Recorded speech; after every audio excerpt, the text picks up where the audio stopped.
भारत माता की, भारत माता की, वंदे वंदे। बोल सियाबल रामचंद्र की, पवन सुत हनुमान की, उमापति महादेव की। बोलो जी भाई सब संतन की, सनातन हिंदू धर्म की, गौ माता की, भारत माता की, भारत माता की, भारत माता की। जय भवानी, जय भवानी, जय जय जय जय जय भवानी, जय जय जय जय जय शिवाजी। हम सभी के आराध्य देवत छत्रपति शिवाजी महाराज को मैं नमन करता हूं। भारतीय संविधान के निर्माता भारत रत्न डॉक्टर बाबा साहेब आंबेडकर, इन्हें मानवंदना अर्पित करता हूं। मंच पर उपस्थित हमारे सभी मान्यवर, जिनका नाम आशीष शेलार जी ने, आर्यू सिंह जी ने और मंगल जी ने लिया, ऐसे हमारे सारे नेतागण, मैं इसलिए सबके नाम नहीं ले रहा हूं, मैं तय नहीं कर पा रहा हूं कि किसका नाम किस क्रम से लूं। ऐसे अतिरथी महारथी सारे भारतीय जनता पार्टी के मंच पर बैठे, हमार भाई और बहन का हालचाल बा? सब ठीक हो ना? अब आया आवाज।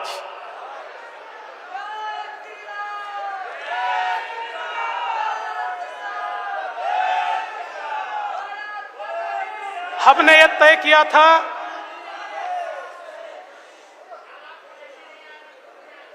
हिंदी भाषी महासंकल्प सभा होगी।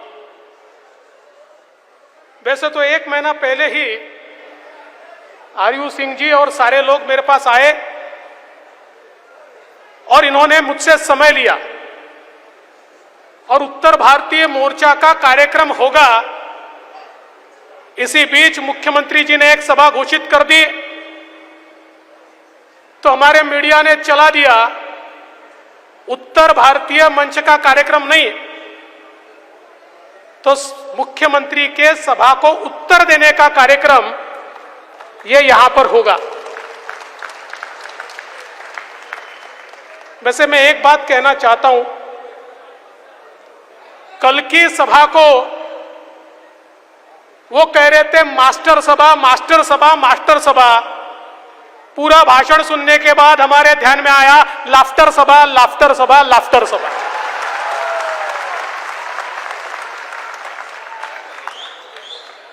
कल छत्रपति संभाजी महाराज की भी जयंती थी और भगवान नरसिंह की भी जयंती थी।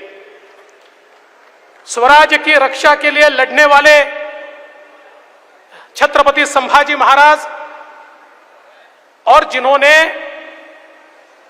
पापियों के पेट को फाड़ दिया, ऐसे भगवान नरसिंह, ये दोनों की कल जयंती थी। और हमको ऐसा लगा कि कुछ तेजस्वी सुनने को मिलेगा, कुछ ओजस्वी सुनने को मिलेगा, कोई तो ऐसी बात आएगी कि जिस बात से हम हिल जाएंगे। लेकिन लाफ्टर शो आखिर तक खत्म ही नहीं हुआ। वही चीजें हमको सुनने को मिली, कोई नई बात हमको सुनने को नहीं मिली। और कल के भाषण में कह रहे थे हमारे एक मित्र, 100 सभाओं की बाप सभा। बोले 100 सभाओं की बाप सभा, सही बात है। 100 किसके साथ होते हैं? कौरवों के साथ। पांडवों के साथ 5 होते हैं। कौरवों की सभा कल हुई, पांडवों की सभा यहां हो रही है।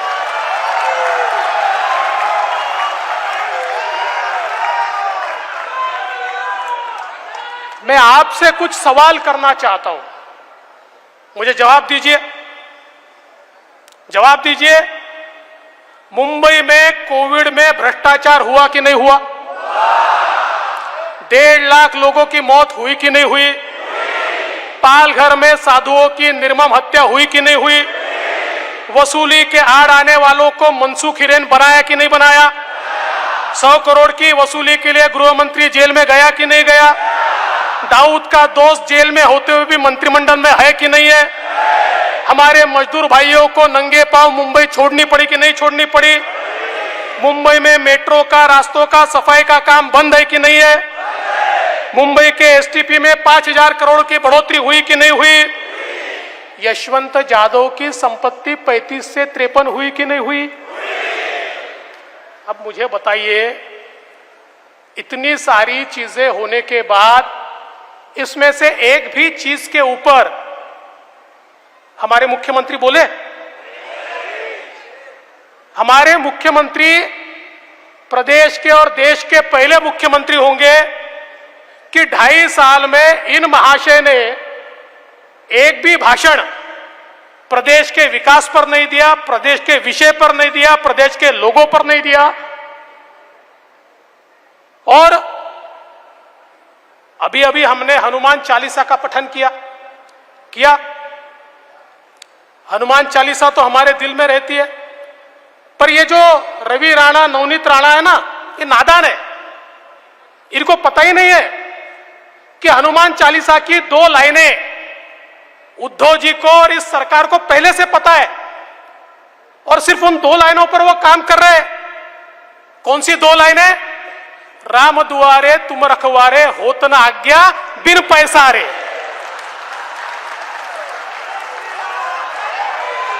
राम दुआरे तुम रखवारे, होत न आज्ञा बिन पैसारे।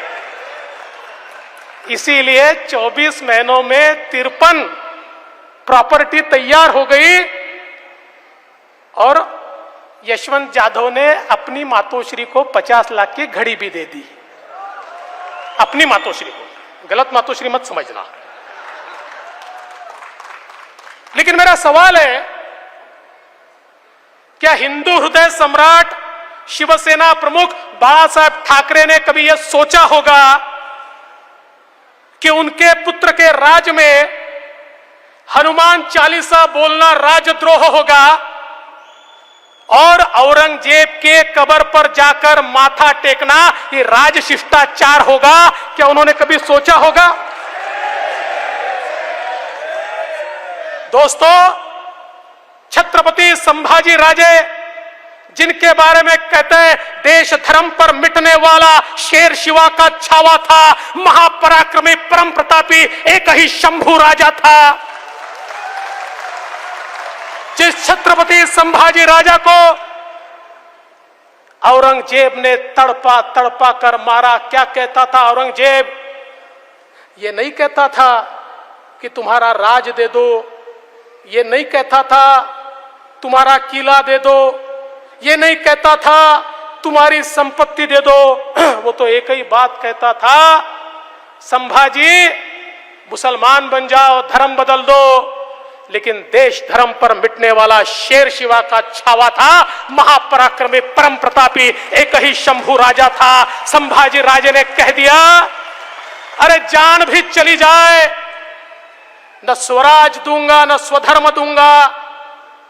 और ऐसे संभाजी राजा का, उनका खून करने वाले, उनको मौत की घाट उतारने वाले, उनकी निर्मम हत्या करने वाले औरंगजेब की समाधि पर वो असदुद्दीन ओवैसी जाता है और माथा टेकता है, और तुम देखते रह जाते हो। अरे शर्म करो, चुल्लू भर पानी में डूब मरो, चुल्लू भर पानी में डूब मरो। अरे ओवैसी सुन ले, कुत्ता भी ना पेशाब करेगा औरंगजेब की पहचान पर। अब जो भगवा लहराएगा पूरे हिंदुस्तान पर, अब जो भगवा लहराएगा पूरे हिंदुस्तान पर।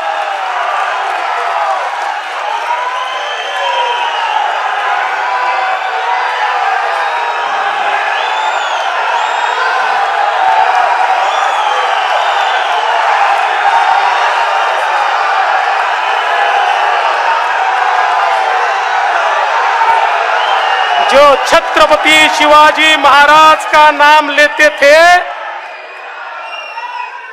उन्होंने तलवारें म्यान कर दी होगी, लेकिन हमने अपनी तलवारें म्यान में नहीं रखी। हम मुकाबला करेंगे, डट के करेंगे, ठोक के करेंगे।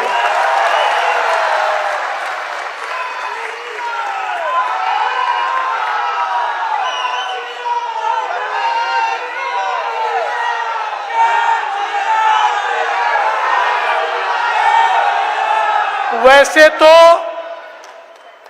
हिंदी भाषियों का सम्मेलन है,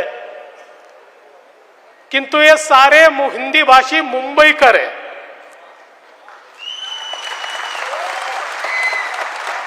और इन मुंबईकरों को मराठी भी समझता है, लेकिन एक मुंबईकर ऐसा है, वो है तो मुंबईकर पर ढा रहा है मुंबई पर कहर। ऐसे मुंबईकर को मुझे कुछ बताना है, इसलिए आज मैं मराठी में भी बोलने वाला हूं।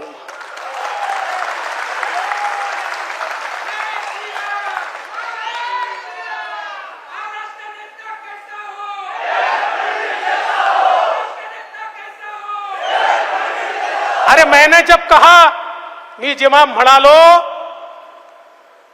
राम जन्मभूमीच्या आंदोलनामध्ये अयोध्येमध्ये तुमचा एकही नेता नव्हता, किती मिर्ची लागली? अरे मैं तो अयोध्या जा रहा था, मैं तो बाबरी गिरा रहा था, मैं तो मंदिर बना रहा था, तुझको मिर्ची लगी तो मैं क्या करूं?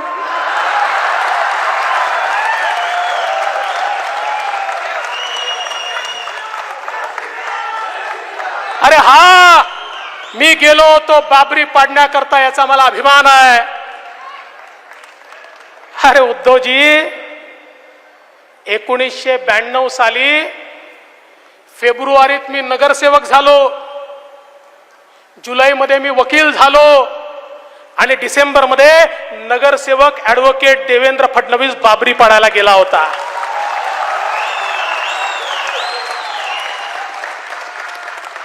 सहलीला चला, सहलीला चला, सहलीला चला, नहीं। अरे लाठी गोली खाएंगे, मंदिर वही बनाएंगे, ये कहते हुए गए थे। क्या कहते हुए गए थे? लाठी गोली खाएंगे, मंदिर वही बनाएंगे।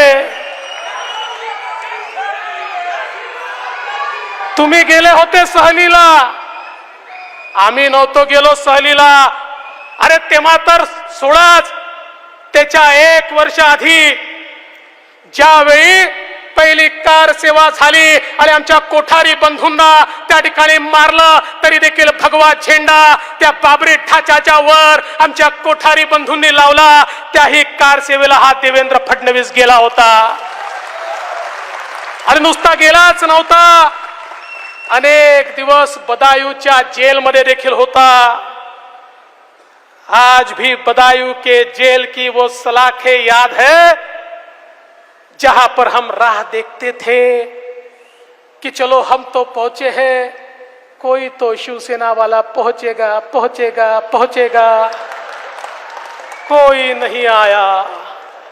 हम इंतजार करते रहे, कोई नहीं आया। आणि एवढंच नाही, त्याच्याही आधी 19व्या वर्षी त्या ठिकाणी काश्मीरमध्ये हिंदूंवर अत्याचार चालू झाला, तर विद्यार्थी परिषदेसोबत त्या काश्मीरमध्ये देखील जाऊन आतंकवाद्यांचा मुकाबला करण्याकरता, तिथे मनोबल वाढवण्याकरता गेलेला हा देवेंद्र फडणवीस आहे।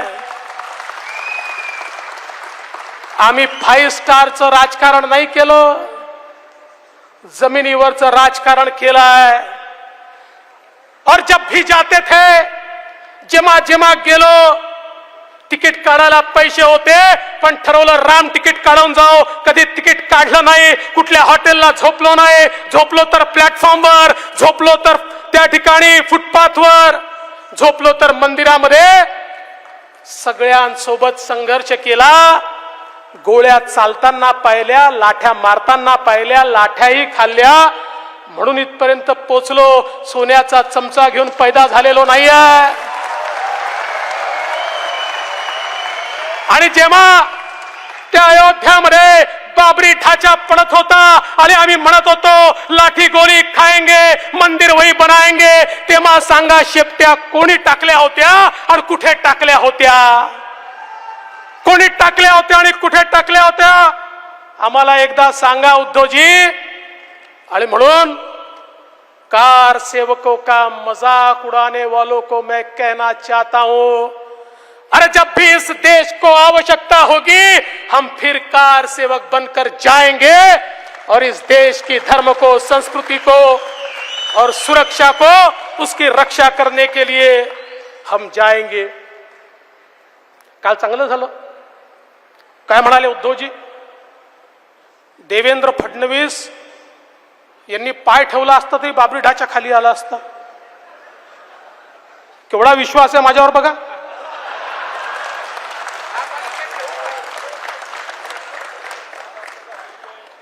मी तुम्हाला सांगतो कशाला लपवायचं. आज माझं वजन 102 किलो आहे आणि जेव्हा बाबरी पडायला गेलो तेव्हा माझं वजन 128 किलो होतं. पण उद्धवजीला ही भाषा नाही समजत, त्यामुळे त्यांच्या भाषेत सांगतो. सामान्य माणसाचा FSI जर 1 असेल तर माझा FSI 1.5 आहे आणि बाबरी पडायला गेलो होतो तेव्हा माझा FSI 2.5 होता.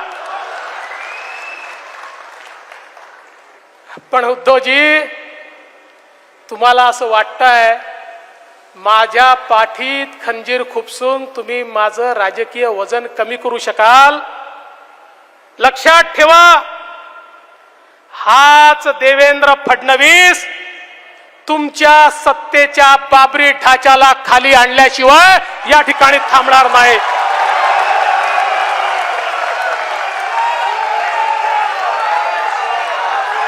आणि लक्षात ठेवा, माननीय बाळासाहेब ठाकरे शरद पवारांना मैद्याचं पोतं म्हणायचे. शरद पवारांना मैद्याचं पोतं म्हणायचे. उद्धवजी त्याच मैद्याच्या पोत्याच्या पायावर नाक घासून तुम्ही मुख्यमंत्री झालात. वजनदार लोगों से संभल के रहना. जितना वजन ऊपर दिखता है ना उससे दुगना नीचे. खरं म्हणजे काल कोणीतरी ट्वीट केलं वाघ. अरे त्यांना समजावून सांगा, वाघाचे फोटो काढल्यामुळे वाघ होता येत नाही. वाघ व्हायचं असेल तर निधड्या छातीनं आव्हानांचा सामना करावा लागतो, तेव्हा वाघ होता येतं. नुसती फोटोग्राफी करून कोणाला वाघ होता येत नाही. कुठला सामना केला तुम्ही? कुठला केला सांगा? कुठल्या आंदोलनात तुम्ही होतात? कुठल्या संघर्षाला तुम्ही होतात? कुठल्या संघर्षाला नाही.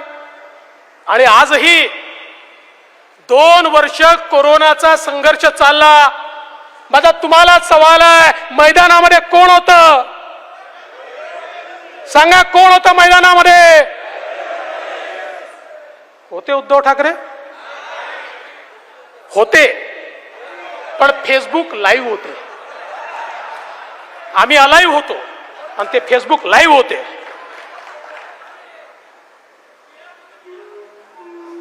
त्यामुळे खरं म्हणजे उद्धवजींनी सांगितलं की बाळासाहेब भोळे होते आणि मी धूर्त आहे. हे खरंच आहे. तुम्ही कुठल्याही ज्याला प्राण्यांची माहिती आहे त्याला विचारा, तो तुम्हाला सांगेल वाघ हा भोळाच असतो. पण धूर्त कोण असतो? कोण असतो? मी नाही सांगत, तुम्ही सांगा.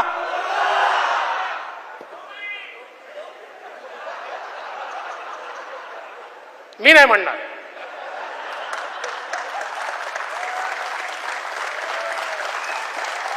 मी नाही म्हणणार. अरे अरे त्यांनी पातळी सोडली म्हणून आपण थोडी सोडायची. त्यांच्याकडे बोलायला काहीच नाही म्हणून पातळी सोडून बोलतात. आता आमच्या आशिष शेलारांनी एवढे प्रश्न विचारले, एकाही प्रश्नाचं उत्तर नाही. आमच्या अमित साटमनी पुस्तक छापलं भ्रष्टाचाराचं. अरे काउंटर पुस्तक तर छापा, तेही छापायला तयार नाहीत. त्यामुळे खरं म्हणजे एक लक्षात ठेवा, बाळासाहेब वाघ होतेच, पण आता या देशामध्ये एकच वाघ आहे और उस शेर का नाम है नरेंद्र मोदी.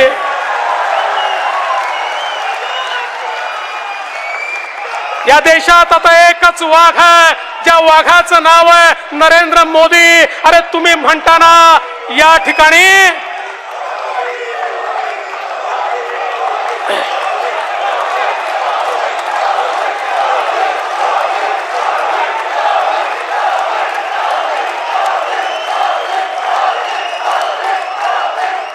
तुम्ही म्हणता ना मंदिरातली घंटा वाजवणारा नाही, दहशतवाद्यांना कंठस्नान घालणारा हा हिंदू.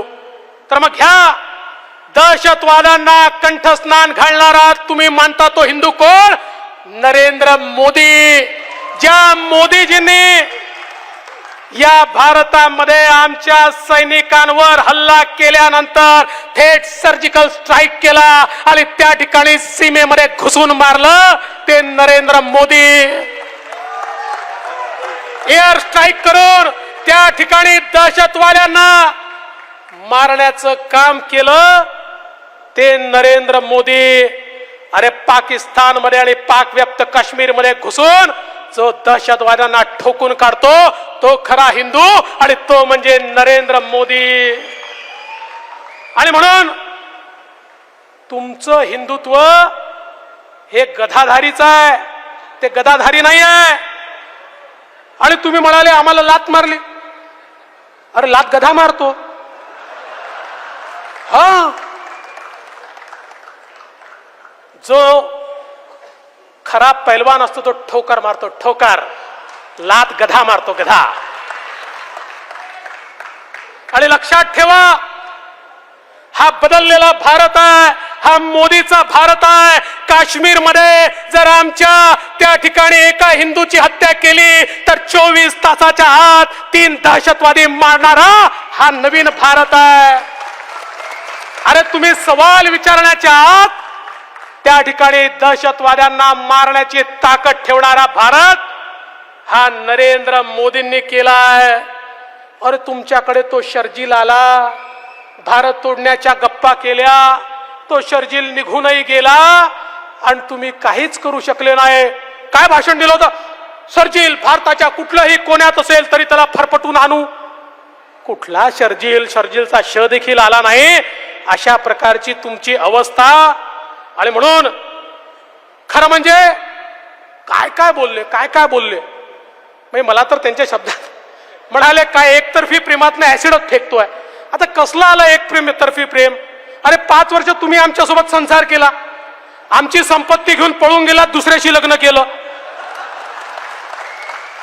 ना, संसार आमच्याशी केला, आमच्याच नावावर मतं मागितले, आमच्या नावावर मतं मागितले, आमची संपत्ती घेतली आणि आमची संपत्ती घेऊन दुसऱ्यासोबत लग्न केलं. ऑफिशियल डायव्होर्स तरी करायचा, तेही नाही केला. काय कळतच नाही. आणि तरी म्हणतात एकतर्फी प्रेम, एकतर्फी प्रेम. पण तुम्हाला एक सांगतो, कालचं भाषण हे सोनियाजींना समर्पित होतं. हा, तुम्ही लक्षात घ्या, राष्ट्रीय स्वयंसेवक संघाच्या बद्दल जी भाषा काँग्रेस बोलते तीच भाषा काल उद्धव ठाकरेजी बोलले आहेत. आणि तुमच्याकरता नव्हतं, ते सोनियाजींना सांगण्याकरता होतं. मी हिंदुत्व हिंदुत्व करतोय, मतबित पाहिजे आहेत, पण बघा राष्ट्रीय स्वयंसेवक संघाला शिव्या दिल्या. मी तुमचाच आहे. माझा सवाल आहे, या ठिकाणी खरं म्हणजे उद्धवजींना हे माहिती तरी आहे का की परमपूजनीय डॉक्टर हेडगेवार यांचं नाव स्वातंत्र्य संग्राम सेनानींच्या यादीमध्ये आहे। परमपूजनीय डॉक्टर हेडगेवारजी हे त्या ठिकाणी जेलमध्ये होते, जंगल सत्याग्रहामध्ये जेलमध्ये होते आणि अनेक त्या ठिकाणी कार्यकर्ते त्यांच्यासोबत जेलमध्ये होते। याची माहिती तरी तुम्हाला आहे का? अरे उद्धवजी, माझा तुम्हाला सवाल आहे, पण त्याच वेळी इमर्जन्सी लागली आणि सगळ्या लोकांना जेलमध्ये टाकलं, त्यावेळी तुम्ही कोणाच्या बाजूने होतात? त्यावेळी तुम्ही इमर्जन्सीच्या बाजूने, इंदिरा गांधीच्या बाजूने होतात। आणि आता मात्र पुन्हा सांगतात। मला एक मस्त वाटतं यांचा जो मुद्दा नसला, मुंबईला महाराष्ट्रापासून तोडण्याचं षडयंत्र पाठच केलंय। अरे कोणाच्या बापाची अवकात आहे मुंबईला महाराष्ट्रापासून तोडण्याची? कोण तोडू शकतं? पण मी त्यांना पुन्हा इतिहासाकडे नेतो। काल जनसंघाबद्दल बोले, अरे तुमचंच गॅझेटियर बघा, महाराष्ट्र शासनाने छापलेल्या गॅझेटियर मध्ये स्पष्टपणे लिहिलेलं आहे की संयुक्त महाराष्ट्र समितीत जे घटक होते त्या घटकातला एक घटक हा जनसंघ होता। आणि एवढंच नाही तर तुमचा पक्ष पैदाही झाला नव्हता त्यावेळी या ठिकाणी संयुक्त महाराष्ट्र समिती आणि जनसंघाच्या तिकिटावर उत्तमराव नाना पाटील आणि प्रेमजीभाई आशर हे निवडून आले होते। काय मनात येईल ते बोलून टाकायचं, इतिहास पाहायचा नाही, इतिहास वाचायचा नाही। आणि जेव्हा बोलायला काही नसेल, मुंबई वेगळी करणार। अरे मुंबई वेगळी करायची आम्हाला, महाराष्ट्रातनं नाही, तुमच्या भ्रष्टाचारापासून वेगळी करायची आहे, तुमच्या अनाचारापासून वेगळी करायची आहे, तुमच्या दुराचारापासून वेगळी करायची आहे, तुमच्या अत्याचारापासून वेगळी करायची आहे। याच महाराष्ट्रामध्ये महाराष्ट्राला भूषण वाटेल अशी मुंबई तयार करायची आहे आम्हाला, अशी मुंबई तयार करायची आहे। सामान्य मुंबईकराचा पैसा तुम्ही जो लुटला, मगाची आशीने सांगितलं, रस्ते, पाणी, नाले, गटारी, भुयारी काहीच सोडलं नाही, काहीच सोडलं नाही। आणि म्हणून मी मगाशी सांगत होतो, हे भाषण हे जसं शिवसैनिका करता होतं तसं ते त्या ठिकाणी सोनियाजींकरताही होतं। कारण काल काय सांगितलं, संभाजीनगर मी म्हणतो म्हणजे झालं ना, आता नाव बदलायची आवश्यकता नाही। म्हणजे सोनियाजींची भाषा पुन्हा, म्हणजे मला तर असं वाटतं, ओ खैरे व्हा आता बहिरे, ओ खैरे व्हा आता बहिरे, औरंगाबादचा कायम झाला खसरा आणि भाजपचं सरकार येत नाही तोपर्यंत संभाजीनगर विसरा। आता संभाजीनगर विसरा, कारण उद्धवजीने काल सोनियाजींना सांगितलं, मॅडम चिंता करू नका, आमचा पाठिंबा काढू नका, आम्ही संभाजीनगर करत नाही, आम्ही औरंगाबादच ठेवतो।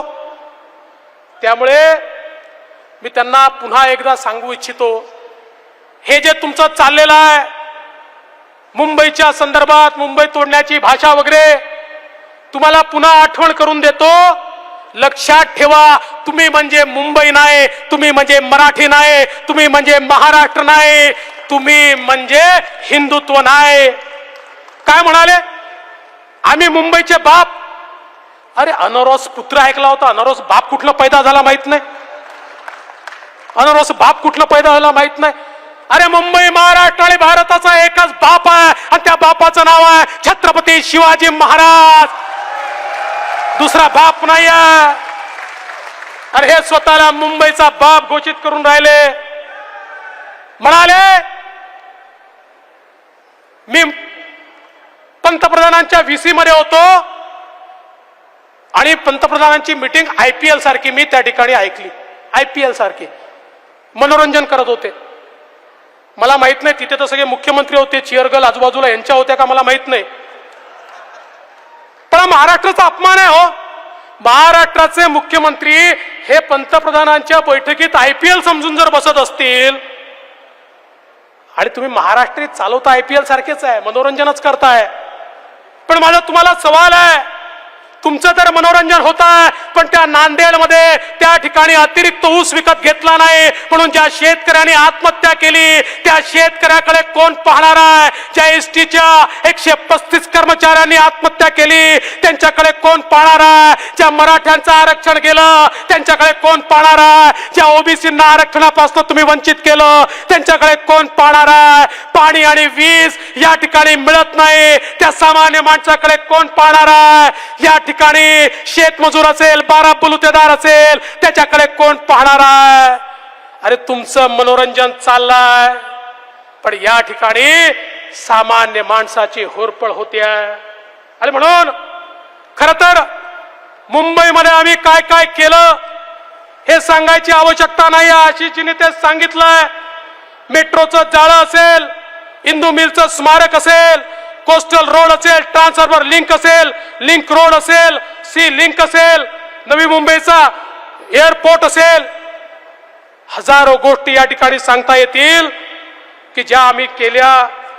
पण तुम्ही मात्र विकासावर काहीच बोलत नाही. तुमचं कर्तृत्व काय? इस सरकार का निर्णय क्या? दारू पर टैक्स कम, बार पर टैक्स कम, बिल्डरों को रियायतें, डेवलपरों को रियायतें और बचा खुचा माल. होत ना आज्ञा बिन पैसा रे, होत ना आज्ञा बिन पैसा रे. और मैं तो ये कहना चाहता हूं, अरे सामान्य आदमी का दुख तुमको कब पता चलेगा? अरे राजा राजमहल से बाहर निकलेगा तो ही ना पता चलेगा गरीब कैसा रहता है, कैसा जीता है, कैसा खाता है, कैसा पीता है. अरे राजमहल में बैठकर राज करने वाले इस बात को समझ नहीं सकते जो राजर्षि है. नरेंद्र मोदी जी जैसे जो राजा तो है लेकिन ऋषि है, जो अपने आप को सेवक कहते हैं, वो जानते हैं गरीबों का दर्द क्या है, इसलिए गरीबों के लिए काम करते हैं, इसलिए गरीबों के मसीहा है, इसलिए उनके पीछे पूरी दुनिया खड़ी है. दोस्तों काय म्हणाले? सकाळचा शपथविधी, सकाळचा शपथविधी. अरे सकाळचा शपथविधी केला तो यशस्वी झाला नाही याचा मला आनंद आहे. पण यशस्वी जरी झाला असताना माझ्या मंत्रिमंडळामध्ये कुठला वाझे नसता. माझ्या मंत्रिमंडळामध्ये अनिल देशमुख आणि त्या नवाब मलिकला हिम्मत झाली नसती. आणि ज्या क्षणी दाऊदचा साथी मंत्रिमंडळात ठेवायचा की सरकारला लाद घालायची, ठोकर मारायची हे आमच्या समोर विषय आला असता, त्यावेळी दाऊदच्या साथीदाराला मंत्रिमंडळात ठेवायच्या ऐवजी आम्ही त्या मंत्रिमंडळाला ठोकर मारली असती. पण आज त्याचंही समर्थन करतायत. वर्क फ्रॉम जेल चाललाय, त्यांचे फोटो छापले जात आहेत आणि या ठिकाणी आम्हाला विचारतात तुम्ही त्यांच्या सोबत बसले असते का? आणि म्हणून लक्षात ठेवा, या ठिकाणी खरं म्हणजे उद्धवजी काल सांगत होते सामनामध्ये सत्य छापून येतं, सामनामध्ये सत्य छापून येतं. माझा एकच सवाल आहे, तुम्ही 2014 पूर्वी सामनामध्ये शरद पवार साहेब आणि सोनिया गांधी यांच्याबद्दल जे छापत होतात ते सत्य आहे का? हे जर आम्हाला एकदा सांगितलं तर आमचं या ठिकाणी खऱ्या अर्थानं समाधान होईल. आणि शेतकऱ्याला बांधावर तुम्ही जे आश्वासन दिलं होतं ते आश्वासनही सामनात छापून आलं होतं, त्याचं नेमकं काय झालं हे देखील या ठिकाणी सांगितलं पाहिजे. आणि म्हणून मैं तो इतना ही कहना चाहता हूं, अब तो हनुमान चालीसा की शुरुआत हो गई है. अब चिंता की बात नहीं है, लंका का दहन होगा और मेरे साथ ये सारी वानर सेना खड़ी है, ये अतिरथी महारथी खड़े हैं, ये सब मिलकर अब यहां पर लंका का दहन करेंगे. और इसलिए इतना ही कहना चाहता हूं, ये जो हालात है ये सब तो सुधर जाएंगे. ये जो हालात है ये सब तो सुधर जाएंगे, पर जाते जाते कई लोग निगाहों से उतर जाएंगे. सवाल जहर का नहीं था, सवाल जहर का नहीं था, वो तो मैं पी गया. तकलीफ लोगों को तब हुई जब पीकर भी मैं जी गया. आणि म्हणून खरं म्हणजे हमारे सारे हिंदी भाषियों के इस सम्मेलन में आपने मेरा स्वागत किया, सत्कार किया, आपका आभार व्यक्त करता हूं। लेकिन ये मेरा स्वागत सत्कार मुझे तभी फलेगा जिस दिन इस मुंबई की महानगर पालिका को भ्रष्टाचारियों के हाथ से हम मुक्त करेंगे। जिस दिन इस महानगर पालिका पर भगवा तो फहरेगा, लेकिन भारतीय जनता पार्टी का भगवा फहरेगा। बताइए, आप तैयार है? तैयार है? तैयार है? तो मेरे साथ एक गीत बोलना है आपको। मैं बोलूंगा, मेरे पीछे बोलेंगे, जागो तो एक बार, जागो जागो तो, जागो तो एक बार, जागो जागो तो,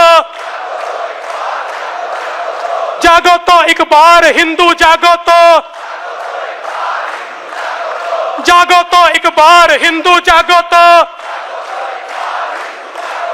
जागे थे वीर शिवाजी, जागे थे वीर शिवाजी, जागे थे वीर शिवाजी, भागे सारे दुश्मन पाजी, भागे सारे दुश्मन पाजी, मचा दिया संग्राम, जागो जागो तो,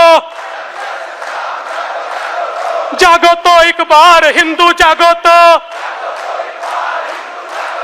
जागो तो एक बार, जागो जागो तो। जागे थे गुरु गोविंद प्यारे, जागे थे गुरु गोविंद प्यारे, जागे थे गुरु गोविंद प्यारे, देश पे अपने लाल थे वारे, देश पे अपने लाल थे वारे, लुटा दिया परिवार, जागो जागो तो, लुटा दिया परिवार, जागो जागो तो, जागो तो एक बार, जागो जागो तो, जागो तो एक बार हिंदू, जागो तो। जागी थी झांसी की रानी, जागी थी झांसी की रानी, खूब लड़ी पर हार न मानी, जागी थी झांसी की रानी, खूब लड़ी पर हार न मानी, चमक उठी तलवार, जागो जागो तो, चमक उठी तलवार, जागो जागो तो, जागो तो एक बार हिंदू, जागो तो। जागे थे भगत सिंह दीवाने, जागे थे भगत सिंह दीवाने, फांसी झूले हार न माने, फांसी झूले हार न माने, मचा दिया संग्राम, जागो जागो तो, जागो तो एक बार हिंदू, जागो तो, जागो तो एक बार, जागो जागो तो। जागे थे कोठारी भाई, जागे थे कोठारी भाई, जागे थे कोठारी भाई, मंदिर पर ध्वजा लहराए, मंदिर पर ध्वजा लहराए, शुरू हुआ निर्माण, जागो जागो तो,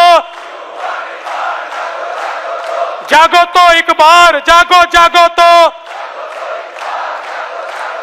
जागे हैं अब नरेंद्र भाई, जागे हैं अब नरेंद्र भाई, 370 दिए हटाए, आतंक का हुआ काम तमाम, जागो जागो तो, जागो तो एक बार, जागो जागो तो, जागो तो एक बार हिंदू, जागो तो।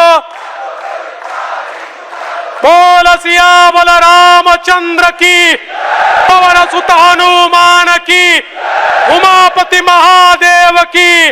बोलो जी भाई सब संतन की, सनातन हिंदू धर्म की, गौ माता की, भारत माता की, भारत माता की। जय हिंद, जय महाराष्ट्र।